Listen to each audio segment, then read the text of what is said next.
जय श्री कृष्णा दोस्तों, मेरा नाम है अजय कृष्णवंशी। हम मेवाड़ के गोइल वंश के बारे में पिछले लगभग 12-13 दिनों से चर्चा कर रहे थे। लेकिन दोस्तों खुशी की बात यह है कि आज ये मेवाड़ के गोइल वंश के बारे में दोस्तों आज ये अंतिम क्लास होने जा रही है। यानी कि आज हमारा मेवाड़ का गोइल वंश कंप्लीट हो जाएगा। गोइल वंश की दोस्तों दो शाखा हैं, रावल शाखा तथा राणा शाखा। राणा शाखा को सिसोदिया शाखा भी कहते हैं। रावल शाखा का अंत दोस्तों रावल रतन सिंह के साथ 303 में हो गया, 1303 ईस्वी में हो गया था। उसके बाद में दोस्तों राणा हम्मीर की यहीं से जो शाखा प्रारंभ होती है वो राणा शाखा है। राणा शाखा का भी आज हम अंत देख लेंगे आज इस लेक्चर के अंदर ही। बिना टाइम वेस्ट के दोस्तों प्रारंभ करते हैं। पहला शासक है दोस्तों आज हमारी चर्चा का राणा शंभू सिंह।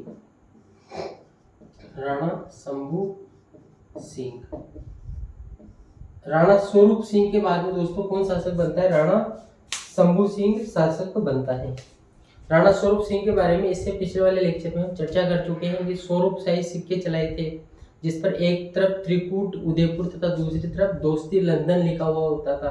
तो वो सारी चर्चाएं हम पिछले लेक्चर में कर चुके हैं। राणा स्वरूप सिंह के बाद मेवाड़ का शासक बनता है दोस्तों राणा शंभू सिंह। इसका कार्यकाल रहता है दोस्तों 1861 से 1874 तक। कब से कब तक रहता है? 1861 से 1874 तक इसका कार्यकाल रहता है। इसने दोस्तों अनेक प्रशासनिक सुधार किए हैं मेवाड़ रियासत में। उस समय अनेक प्रशासनिक सुधारों के लिए जाना जाता है। अनेक सारे प्रशासनिक सुधार इसके शासन काल के दौरान देखने को मिले हैं।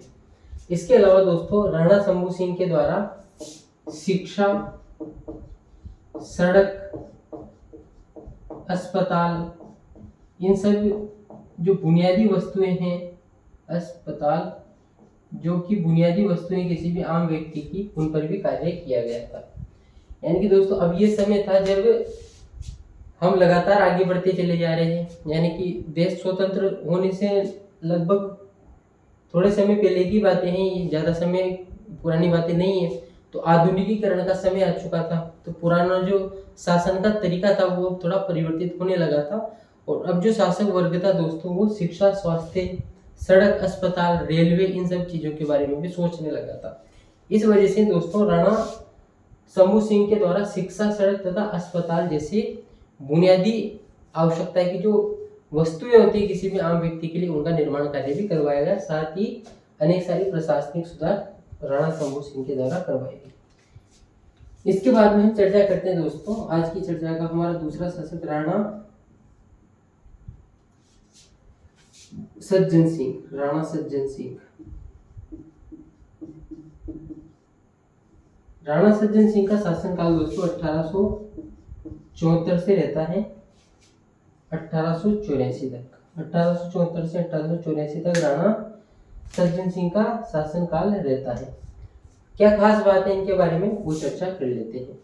दोस्तों जब राणा सज्जन सिंह शासक था मेवाड़ का, तब भारत का गवर्नर जनरल लॉर्ड रिपन खुद चित्तौड़ आया था। ये कहां पर आया था? ये चित्तौड़ आया था। और चित्तौड़ आकर महाराणा सज्जन सिंह को लॉर्ड रिपन के द्वारा grand commander of the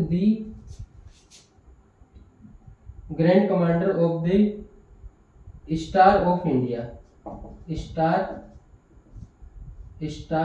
India की उपाधि दी गई, की पदवी या फिर खिताब दिया गया।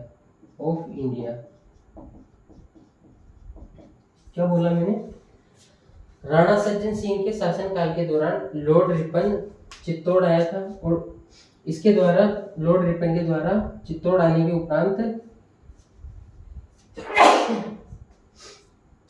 के उपरांत grand commander of the star of India की उपाधि सज्जन सिंह को दी गई थी। इसके अलावा दोस्तों सज्जन सिंह के द्वारा शिक्षा के क्षेत्र में अनेक सारे कार्य किए गए थे। नए स्कूल खोले गए थे, लड़कियों के लिए स्कूल खोले गए थे, बुनियादी जो शिक्षा है, प्राथमिक शिक्षा है, उस पर जोर दिया गया था। तो अनेक सारे शिक्षा के क्षेत्र में कार्य सज्जन सिंह के द्वारा किए गए थे। दोस्तों ऐसा कहा जाता है कि राणा शंभू सिंह ने एक विभाग प्रारंभ किया था जिसका नाम था दोस्तों इतिहास विभाग।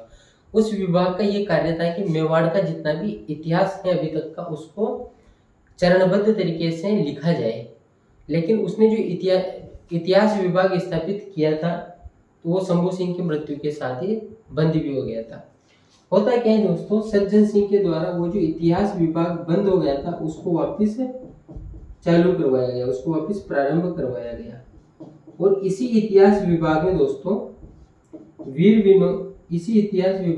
श्यामल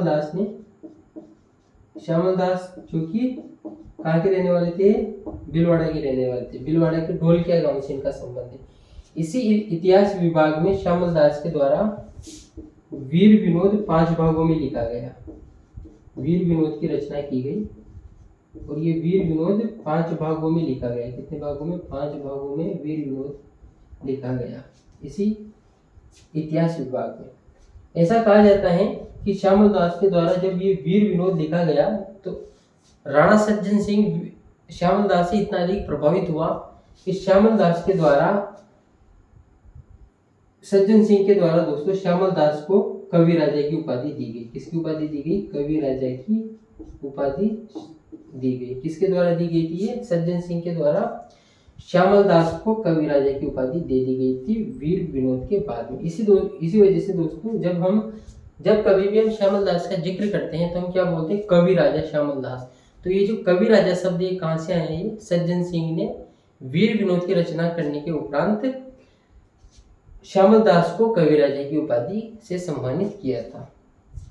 इसके अलावा ब्रिटिश सरकार ने दोस्तों श्यामल दास को महामहोपाध्याय की उपाधि दी थी। महामहोपाध्याय की उपाधि दी थी। इसके अलावा दोस्तों श्यामल दास को उस समय का जो मेवाड़ का पॉलिटिकल एजेंट था उसका नाम था दोस्तों कर्नल इम्पे। क्या नाम था? Colonel Impey. इस कर्नल इम्पे के द्वारा कवि राजा श्यामल दास को केसर ए हिंद की उपाधि दी गई। किसकी उपाधि दी गई? केसर ए हिंद की उपाधि दी गई थी। केसर ए हिंद की उपाधि दी गई थी। कवि राजा श्यामल दास का संबंध भीलवाड़ा जिले से, राजस्थान के भीलवाड़ा जिले से। भीलवाड़ा जिले में एक गांव है दोस्तों ढोलकिया। क्या नाम है उसका? ढोलकिया। तो ढोलकिया के ये रहने वाले थे। कहाँ के रहने वाले थे? ढोलकिया गांव भीलवाड़ा के ये रहने वाले थे। दोस्तों राणा सज्जन सिंह के शासनकाल के दौरान ही एक छापाखाना स्थापित किया गया।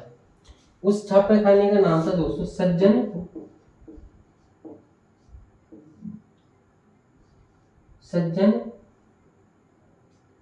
यंत्रालय। क्या नाम था उसका? सज्जन यंत्रालय। सज्जन यंत्रालय नाम का एक छापाखाना इनके द्वारा स्थापित किया गया था। किसके द्वारा? सज्जन सिंह के द्वारा। और इस सज्जन यंत्रालय छापेखाने के द्वारा सज्जन कीर्ति सुधाकर नामक साप्ताहिक समाचार पत्र निकाला गया। सज्जन कीर्ति सुधाकर नामक साप्ताहिक समाचार पत्र प्रकाशित किया गया था। ये सारी चीजें हमने किसके रिगार्डिंग डिस्कस कर ली दोस्तों? राणा सज्जन सिंह के रिगार्डिंग। एक बार फिर से मैं रिपीट कर देता हूँ। राणा सज्जन सिंह का शासनकाल 1874 से 1884 के मध्य है। इनके शासनकाल के दौरान भारत का governor general Lord Ripon Chittor आया था और चित्तौड़ आकर उसने सज्जन सिंह को grand commander of the star of India की उपाधि या फिर खिताब दिया था। सज्जन सिंह के शासनकाल में दोस्तों इतिहास विभाग जो बंद पड़ा था उसको वापस इनके द्वारा प्रारंभ करवाया गया और इसी इतिहास विभाग में श्यामल दास के द्वारा वीर विनोद की रचना 5 भागों में की गई। कवि राजा श्यामल दास के द्वारा वीर विनोद की रचना करने से प्रभावित होकर सज्जन सिंह के द्वारा श्यामल दास को कवि राजा की उपाधि प्रदान कर दी गई थी। इस वजह से हम श्यामल दास को कवि राजा श्यामल दास के नाम से जानते हैं। इसके अलावा ब्रिटिश सरकार द्वारा श्यामल दास को महामहोपाध्याय की उपाधि दी थी और वहाँ का जो पॉलिटिकल एजेंट था मेवाड़ का, उसका नाम है दोस्तों कर्नल इम्पे। इसके द्वारा कवि राजा श्यामल दास को केसर ए हिंद की उपाधि दी गई थी। राणा सज्जन सिंह के समय दोस्तों सज्जन यंत्रालय नामक छापाखाना स्थापित किया गया, जिसमें सज्जन कीर्ति सुधाकर नामक साप्ताहिक समाचार पत्र का प्रकाशन प्रारंभ हुआ था। अब हम चर्चा करते हैं दोस्तों, राणा सज्जन सिंह के बाद में कौन शासक बनता है, उनकी चर्चा करते हैं।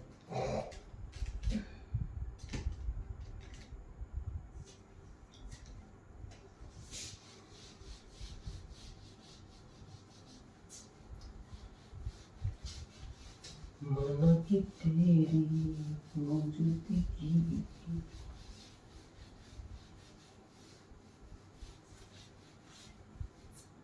दोस्तों, राणा सज्जन सिंह के बाद में मेवाड़ का शासक बनता है राणा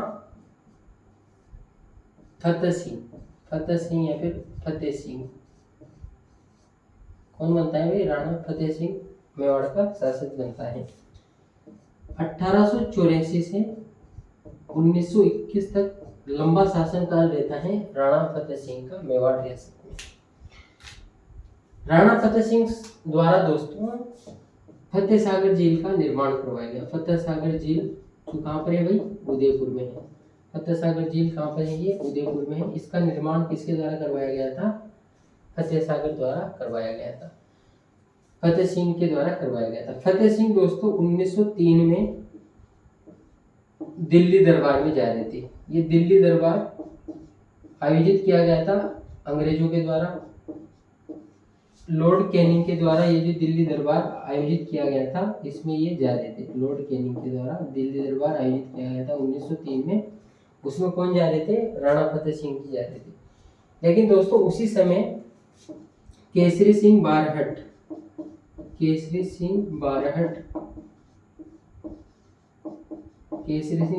के द्वारा 13 सोरठे लिखे गए। क्या लिखे गए? 13 सोरठे लिखे गए डिंगल भाषा में। 13 सोरठे लिखे गए। और इन 13 सोरठे जो केसरी सिंह बारहट के द्वारा लिखे गए दोस्तों, इन्हीं को क्या कहा जाता है? चेतावनी रा चुंगटिया। इन्हीं को दोस्तों चेतावनी रा चुंगटिया कहा जाता है। ऐसा कहा जाता है कि जब राणा फतेह सिंह 1903 में दिल्ली दरबार में जा रहे थे, तब उनको केसरी सिंह बारहट के द्वारा 13 सोरठे डिंगल भाषा में लिखकर दिए गए। इन 13 सोरठों को पढ़कर महाराणा फतेह सिंह का जमीर जाग गया। इनको याद आ गई उन शासकों की, उन महान प्रतापी शासकों की, महाराणा कुंभा, महाराणा सांगा, राणा हमीर बप्पा रावल, राज सिंह, महाराणा प्रताप जैसे शासकों की याद इन 13 सोरठों से उनकी याद आ गई। इनका आत्मसम्मान जाग गया। जब इनका आत्मसम्मान जाग गया तो दोस्तों ये दिल्ली दरबार में नहीं गए। दिल्ली दरबार में जा रहे थे लेकिन वापस से लौट आए। दिल्ली दरबार में ये हाजिर नहीं हुए। इस वजह से भी ब्रिटिश इनसे काफी नाराज हुए थे। इसके बाद में दोस्तों 1913 में वापस दिल्ली दरबार आयोजित किया गया। इस बार किसके द्वारा किया गया? लॉर्ड होर्डिंग के द्वारा किया गया। लॉर्ड होर्डिंग के द्वारा दिल्ली दरबार आयोजित किया गया। क्यों किया गया? क्योंकि ब्रिटिश सम्राट जॉर्ज पंचम और इस जॉर्ज पंचम की पत्नी मेरी, ये दोनों कहाँ आए थे? भारत आए थे, दिल्ली आए थे। तो इनके आगमन की खुशी में लॉर्ड होर्डिंग के द्वारा 1913 में वापस दिल्ली दरबार आयोजित किया गया। इस दिल्ली दरबार में फतेह सिंह जी जा रहे थे, लेकिन वापस इनको केसरी सिंह बारहट के ये जो चेतावनी चुंगटिया है ये याद आ गया। तो वापस ये दिल्ली दरबार में नहीं गए, बिना उसमें शामिल हुए लौट आए ये। तो इस प्रकार की ये एक उदाहरण भी देखने को मिलता है कि लेखनी के दम पर भी किसी की भावनाओं को बदला जा सकता है। लेखनी अपने आप में एक मजबूत अस्त्र है। इसके अलावा दोस्तों राणा फतेह सिंह के समय ही बिजोले किसान आंदोलन हमें देखने को मिलता है। बिजोले किसान आंदोलन जिसके बारे में हम चर्चा कर चुके हैं। अगर आपको लिंक चाहिए बिजोले किसान आंदोलन का, भारत का सबसे लंबी अवधि तक चलने वाला अहिंसक आंदोलन किसे कहा जाता है? बिजोले किसान आंदोलन को कहा जाता है। अगर आपको बिजोले किसान आंदोलन का दोस्तों लेक्चर देखना है तो इसी चैनल पर आपको डिस्क्रिप्शन में नीचे जो डिस्क्रिप्शन होता है उसमें आपको इसका लिंक मिल जाएगा। इन्हीं के समय बिजोले किसान आंदोलन घटित हुआ था। किसान आंदोलन घटित हुआ था। ये सारी चीजें हमने किसके रिगार्डिंग डिस्कस कर ली भाई? फतेह सिंह के रिगार्डिंग डिस्कस कर ली। क्या कर ली? फतेह सागर झील का निर्माण 1903 में ये दिल्ली दरबार में जा रहे थे, लेकिन 1903 में दोस्तों ये लॉर्ड कैनिंग के बुलावे पर दिल्ली दरबार में जा रहे थे, लेकिन केसरी सिंह बारहट के द्वारा 13 सोर्ट डिंगल भाषा में लिखे गए, जिनको दोस्तों चेतावनीरा चुंगटिया कहा जाता है। इन 13 सोर्टों को, जो कि चेतावनीरा चुंगटिया है, इनको पढ़कर राणा फतेह सिंह का आत्मसम्मान और मेवाड़ की जो पुरानी प्रतिष्ठा थी वो उनके मस्तिष्क में आ जाती है, आत्मगौरव का भाव जाग जाता है। इस वजह से दोस्तों ये दिल्ली दरबार में उपस्थित नहीं होते हैं। उसके बाद में 1913 में भी इस प्रकार का घटनाक्रम देखने को मिलता है और इन्हीं के शासनकाल के दौरान बिजोलिया किसान आंदोलन घटित हुआ था। दोस्तों ये जो जॉर्ज पंचम की पत्नी है मेरी, ये पुष्कर भी आई थी। अजमेर का जो पुष्कर है ये वहां पर भी आई थी, और इसने वहां पर देखा कि पुरुषों के नहाने के लिए तो जगह है, लेकिन स्त्रियों के नहाने के लिए यहाँ पर जगह नहीं है। इस वजह से दोस्तों इस मेरी के द्वारा पुष्कर में मेरी जनाना घाट का निर्माण करवाया गया। मेरी जनाना घाट है कि स्त्रियों के लिए शब्द इस्तेमाल होता है। मेरी जनाना घाट का निर्माण मेरी के द्वारा पुष्कर में करवाया गया। तो एक जानकारी ये भी आप ध्यान में रख सकते हो। इसके बाद में हम दोस्तों मेवाड़ के गुहिल वंश या फिर जो सिसोदिया शाखा है, जो राणा शाखा चल रही है, इसके अंतिम शासक की चर्चा करेंगे, और उसी के साथ दोस्तों ये लेक्चर आज का अपना कंप्लीट हो जाएगा। मेवाड़ का गुहिल वंश खत्म हो जाएगा, समाप्त हो जाएगा। कर ले भाई चर्चा। अरे बोलो भाई, कैसे बोलोगे? बोल सकते हो आप, लेकिन मैं सुन नहीं सकता। आप मुझे देख सकते हो, मैं आपको देख नहीं सकता। तो रिश्ता ऐसा ही रहता है इस माध्यम पे। तो कोई बात नहीं। राणा भूपाल सिंह, लेकिन दोस्तों देखना नहीं देखना, बातें सुनना ना सुनना ज़्यादा महत्वपूर्ण नहीं है। ज़्यादा महत्वपूर्ण ये है कि हम जो जानकारियाँ साझा कर रहे हैं ये प्रमाणिक पुस्तकों के आधार पर है। भारत तथा राजस्थान सरकार की जो प्रमाणिक पुस्तकें हैं उनके आधार पर आपके और हमारे बीच में ये जानकारियों का आदान प्रदान हो रहा है, साझा की जा रही है जानकारियाँ। और ये जानकारियाँ दोस्तों, मेरा ये प्रयास है कि भले आप चैनल को सब्सक्राइब नहीं भी करो, कोई समस्या नहीं है। लाइक वगैरह अपने को नहीं चाहिए, कमेंट नहीं करो, बिल्कुल मत करो, कोई समस्या नहीं है।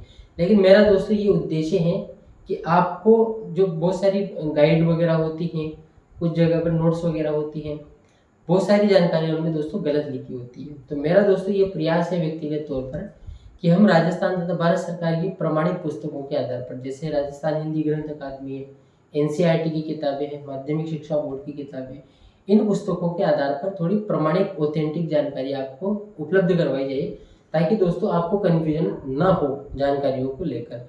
कई बार ऐसा होता है कि गाइड में अलग डेट होती है और जो अपना हमारी जो प्रमाणिक पुस्तकें हैं उनमें अलग डेट देखने को मिलती है, तो हम कंफ्यूज हो जाते हैं कि इसको माने या उसको माने। तो दोस्तों जो भारत सरकार तथा राजस्थान सरकार, इसके अलावा एनसीईआरटी वगैरह जो ऑथेंटिक किताबें हैं, हमें उनकी जानकारियाँ उनकी जानकारी अपने को ध्यान में रखनी है। क्योंकि एग्जाम में जब क्वेश्चन आता है तो वो ये नहीं देखते हैं कि किस गाइड में क्या लिखा हुआ है, कौन सी कोचिंग वाले ने क्या लिखा है, उसको इन चीज़ों से मतलब नहीं होता है, उसको प्रमाणिक पुस्तकों से मतलब होता है, जो कि गवर्नमेंट की किताबें हैं, गवर्नमेंट की जो किताबें हैं। इस वजह से दोस्तों मेरा व्यक्तिगत तौर पे यही प्रयास है कि आप सही जानकारियाँ उपलब्ध करवाई जाए, एक सिस्टमेटिक तरीके से उपलब्ध करवाई जाए। बाकी मेरा इसके अलावा ईमानदारी से कहूँ तो कोई भी निजी स्वार्थ नहीं है। राणा भूपाल सिंह के बारे में बात करते हैं दोस्तों। राणा भूपाल सिंह का जो शासन काल है वो 1930 से रहता है और 1930 से 1948 तक इनका शासन काल रहता है। कब से कब तक रहते हैं? 1930 से 1980 तक, 48 तक इनका शासन काल रहता है। हम सबको जानकारी है दोस्तों, 1948 में 18 अप्रैल 1948 को जो उदयपुर रियासत है ये किसका भाग हो जाती है? राजस्थान का भाग हो जाती है। तीसरा चरण घटित होता है, उसका क्या नाम है? संयुक्त राजस्थान उसका नाम है। और राजस्थान एकीकरण के भी अगर आपको लेक्चर वगैरह चाहिए तो डिस्क्रिप्शन में मिल जाएंगे उसके भी, ऑथेंटिक किताबों के आधार पर। बहरहाल हम यहाँ की बात करते हैं। 18 अप्रैल 1948 को राजस्थान एकीकरण का तीसरा चरण संपन्न होता है, जिसका नाम है संयुक्त राजस्थान, और उदयपुर राजस्थान का भाग हो जाता है। तो ये 1948 तक की शासक रहते हैं। उसके बाद में तीसरे चरण के दौरान इनको क्या बना दिया जाता है, राज प्रमुख बना दिया जाता है। और चौथे चरण के उपरांत दोस्तों भोपाल सिंह को आजीवन महाराज प्रमुख बना दिया जाता है। 1955 में इनकी मृत्यु हो जाती है, जहां तक ये महाराज प्रमुख के पद पर रहते हैं। तो ये जानकारी है, ये लिख लेते हैं दोस्तों। ये मेवाड़ के गोहिल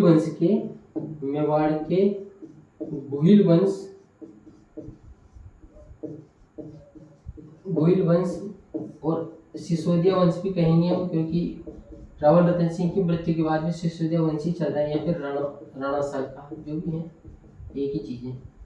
कि क्या है दोस्तों, ये अंतिम शासक है ये। राजस्थान एकीकरण के तीसरे चरण के दौरान इनको राज प्रमुख बनाया गया और चौथे चरण के उपरांत इनको महाराज प्रमुख बनाया गया। 1955 तक ये महाराज प्रमुख रहे, उसके बाद में इनकी मृत्यु हो गई, तो महाराज प्रमुख का पद भी उसके बाद में समाप्त हो गया था। और कौन सा पद सृजित किया गया था, राज्यपाल का पद सृजित किया गया था। और सरदार गुरुमुख निहाल सिंह राजस्थान के प्रथम राज्यपाल बने थे 1 नवंबर 1956 को। तो वो सारी जानकारी हम डिस्कस कर चुके हैं। ठीक है दोस्तों,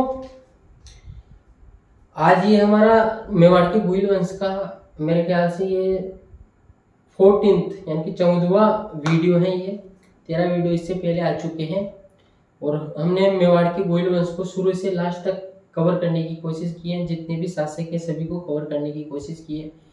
जो शासक हमारी प्रतियोगी परीक्षाओं की दृष्टि से ज़्यादा महत्वपूर्ण नहीं है, केवल हमने उनका नाम और शासन काल ही लिखा है, जबकि जो शासक हमारी प्रतियोगी परीक्षाओं की दृष्टि से महत्वपूर्ण है उनके बारे में हमने संपूर्ण जानकारी एकत्रित की है और साझा भी की है। जैसे महाराणा कुंभा के बारे में अगर हमें 2 लेक्चर बनाने पड़े तो हमने 2 लेक्चर बनाए हैं, उसके 40-42 मिनट के लगभग 2 लेक्चर हैं उसके। तो जहाँ अपनी को आवश्यकता है हमने वहाँ पर टाइम इन्वेस्ट किया है, इन्वेस्ट किया है। और जहाँ अपने को जरूरत नहीं थी वहाँ पर अपने ने टाइम वेस्ट भी नहीं किया है। उम्मीद करता हूँ दोस्तों ये जो पूरी श्रृंखला थी मेवाड़ के गोहिल वंश की, जो कि सबसे महत्वपूर्ण है, राजस्थान के प्रमुख राजवंशों में मेवाड़ का गोहिल वंश सबसे प्रमुख माना जाता है। ये सब जानकारी आपके कॉम्पिटिटिव एग्जाम में दोस्तों आपको निश्चित तौर पर फायदा पहुंचाएगी। चैनल के साथ बने रहने के लिए आपका बहुत बहुत धन्यवाद। और वीडियो को अगर आपने शुरू से अंत तक देखा है तो उसके लिए भी थैंक यू वेरी मच। इसके बाद में दोस्तों हमारी मुलाकात होती है राजस्थान के कुछ और प्रमुख राजवंशों के साथ। शायद हम इसके बाद में जयपुर के कच्छावा वंश के बारे में चर्चा करेंगे। थैंक यू वेरी मच, धन्यवाद।